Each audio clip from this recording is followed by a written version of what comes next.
For the full information the Hazard Communication Standard entitles you to, you have to go beyond the label to the MSDS, the Material Safety Data Sheet. The chemical manufacturer or supplier has to provide the MSDS with the chemical it's making or selling. But if an employer mixes different chemicals together, then it has to make up its own MSDS for the mixture it's created.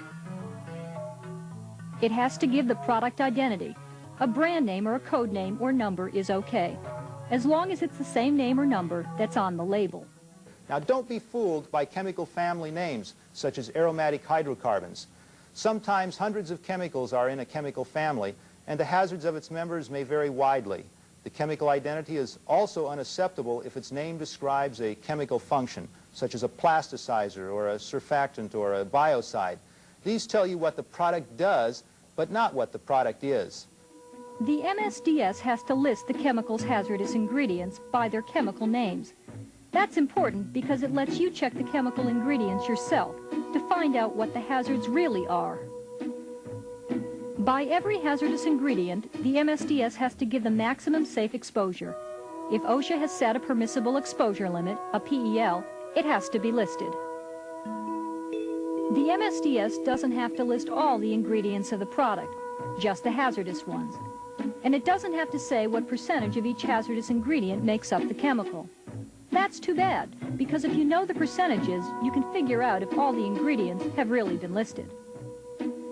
And you have a right to be skeptical if a chemical company or your employer claims that their particular combination of chemicals isn't hazardous, so it doesn't need an MSDS. It is very unlikely that a mixture of chemicals is going to qualify as being, quote, non-hazardous. The definition of what's hazardous is very broad under the standard. We've probably evaluated 100 MSDSs that claim that nothing in the mixture was hazardous, and in most cases we've been able, by hassling the supplying company, we've been able to get information on what's in it, and none of those claims have stood up. There's always been one hazardous ingredient in one of those mixtures. So employers, you know, are in most cases obligated to get that information under the standard, and even if they're not, they can still use the economic power they've got of refusing to buy the product unless they get good information. Sometimes this part of the MSDS has the words confidential or proprietary information. That means that the chemical company considers the chemical identity, the exact chemicals that make up the product, a trade secret that they don't want their competitors to get a hold of. The company has to put their trade secret claim on the MSDS. They can't just leave the ingredients section blank or put NA. Trade secret or not, the chemical company still has to put the chemical characteristics, health effects, safe handling precautions, and protective procedures on the MSDS. Very few commercial chemical formulas are really trade secrets, but some companies make the claim anyway, and they've been doing it for years.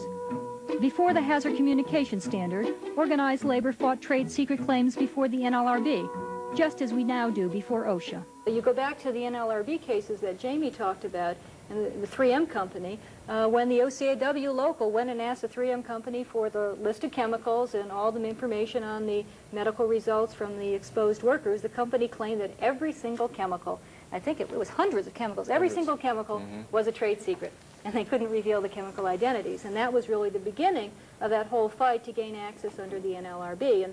And the NLRB ruled that, in fact, everything couldn't be a trade secret, perhaps some things, but not all things. And now we have an OSHA standard which, again, limits the number of chemicals that employers can claim trade secret, or at least they're supposed to limit what they claim. Basically those things that, in fact, aren't known to their competitors, and also those things that can't be figured out through a standard chemical analysis. If you start seeing too many trade secret claims on MSDSs, get in touch with the chemical companies, either directly or through management, and make them justify their claims.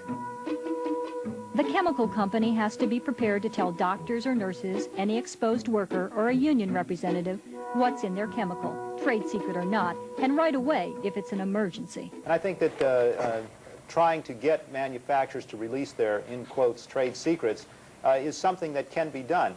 And you might have to do a few operations to get it done, sign confidentiality agreements and so on and so forth, but those things are well worth it. Unfortunately, the standard does state there are these things called trade secrets, And so consequently, we have to live with that. And while they may be a bunch of bull, they're still real.